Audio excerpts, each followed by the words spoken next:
भगवान राम की भी मर्यादाओं को तोड़ने का काम बीजेपी की लोग करते हैं। लोग दावा करते रहे कि भगवान राम को लाए। अगर भगवान राम के प्रति श्रद्धा है, भाव है, अगर वो ईश्वर उनको मानते हो आप, तो कम से कम ये दावा तो न करो। आपने कहा कि भगवान राम को लाए। भगवान राम त्रेता युग में थे, भगवान राम हर जगह है, लेकिन बीजेपी के लोग ये दावा करते घूम रहे हैं। यही नामांकन के दिन बीजेपी के प्रदेश अध्यक्ष आए, आज आप उनकी रिकॉर्डिंग सुन लीजिए और क्या कहने गए थे, इसलिए भगवान राम जी इस बार नाराज हुए और उनके भी जो स्थान थे, चाहे अयोध्या हो चाहे चित्रकूट हो, सारी जगह पर बीजेपी हारी। जिस तरीके से बीजेपी राज्य में चुनाव जीती है, प्रधानमंत्री वहाँ चुनाव लड़ रहे थे, लेकिन काफी कम मार्जिन आई, इंडिया गठबंधन ने काफी चैलेंज। हमारे राष्ट्रीय अध्यक्ष जी लगातार कह रहे थे कि क्योटो में संघर्ष है, हो सकता है, शायद लोगों को अंदाज होता है इतने जल्दी आई तो लोग वहाँ भी परिणाम बदल देते। लेकिन जिस तरह से ग्राफ गिरा है, मीडिया के लोगों पूरा देश महसूस कर रहा है कि झूठ की राजनीति लंबे समय नहीं चल सकती, धोखे की राजनीति लंबे समय नहीं चल सकती।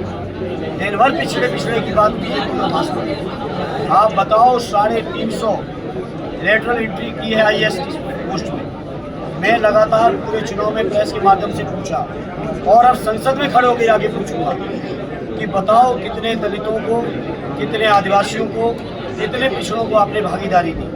बताएं बीजेपी के लोग, देश की राष्ट्रपति भवन के सचिवालय में, प्रधानमंत्री सचिवालय में, देश के जितने भी बड़े पद हैं सचिव स्तर के, उन पर PSUs हैं, उनमें मुख्यमंत्री के तौर पे, उनमें गवर्नर के तौर पे हैं, तो उनमें देश की जितनी भी की पोस्टें हैं, आज संसद में जाने के बाद चूंकि आजमगढ़ के लोगों ने अपना आशीर्वाद देके मौका दिया है, तो जाके इस सवाल पूछेंगे कि बताएं बीजेपी के लोग 10 साल में क्या किए। तो सरकार धोखा जातिगत जनगणना पर जब बीजेपी विपक्ष में थी 2010 और 11 में, उस समय जातिगत जनगणना का समर्थन कर रहे थे और जब सत्ता में आए कई बार संसद में इस सवाल उठा, लगातार बीजेपी के लोगों ने डिनाई किया कि हम जातिगत जनगणना नहीं कराएंगे। इससे बीजेपी के लोग जो पिछड़े विरोधी हैं, जो दलित विरोधी हैं, जो संविधान बदलना चाहते थे, इनको उत्तर प्रदेश की जनता ने जवाब दिया।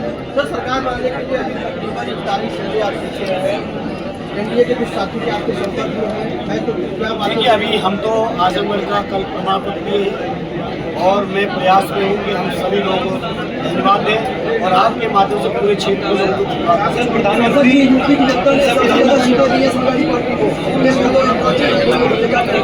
आरडी अखिलेश यादव जी के नेतृत्व में एक बार फिर जो समाजवादी पार्टी का पुराना इतिहास था, सदैव नेताजी के कार्यकाल 2004 के चुनाव में, उस कार्यकाल के समय जो परिणाम आए थे, उस परिणाम को दोहराया।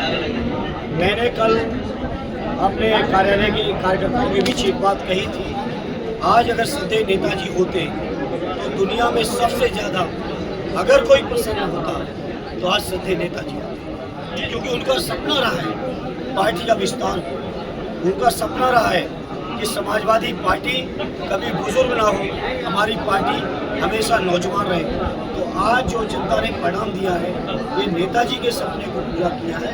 आरडी अखिलेश यादव जी के नेतृत्व में एक बार फिर हमारी समाजवादी पार्टी वहीं पर पहुंच गई है जो सदैव नेताजी के समय टॉप पर थी। उसी तरह की पार्टी आज हमारी बहुत मजबूती के साथ खड़ी हुई। सर, एनडीए सरकार बनाने के लिए राष्ट्रपति के प्रधानमंत्री ने अपना इस्तीफा सौंप दिया है और नई सरकार के गठन के लिए तो गए। अब राष्ट्रीय अध्यक्ष जी हैं, इंडिया गठबंधन के हमारे बड़े लोग हैं, उन पर फैसला लेंगे। हम चूँकि आजमगढ़ के लोगों ने बहुत विपरीत चुनौतियों में बहुत कष्ट और संघर्ष करने के बाद हम दोनों भाइयों को जिता के भेजा है। ऐसा मैंने मीडिया के साथियों, मैंने 6ठा चुनाव लड़ा है। बाबूजी मुझे लग रहा है 10 से ज़्यादा लड़ चुके होंगे। आरडी दुर्गा जी ने चुनाव लड़े, जीते। आरडी अलमबदी साहब और सभी बड़े नेता लोग जो 10-10, 15-15 चुनाव खुद लड़े हैं, लड़ाए हैं पार्टी को।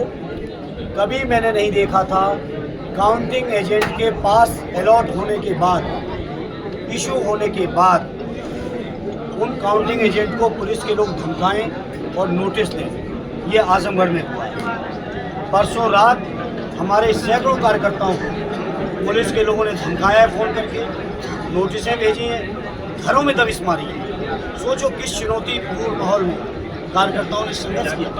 कुछ साथियों को हमारे बंद भी किया, कुछ हमारे साथी जो समझ गए कि हो सकता हो तो घर छोड़ के सोए। दरोगा सरोज जी पे भी मुकदमा हुआ है। अब जो मुकदमे हो गए सब हम लोग न्यायालय में निपटेंगे और न्यायालय हमको न्याय देगा। सर एक सवाल और। ये गूंगे बहरे लोगों से न्याय की उम्मीद नहीं है, लेकिन न्यायालय हम लोगों को न्याय देगा। सर मायावती जी ने कहा है कि हमने चुनाव लड़ा, हम अभी उसका आकलन कर रहे हैं और मुस्लिम समाज हमको धोखा। हम कुछ नहीं कहेंगे।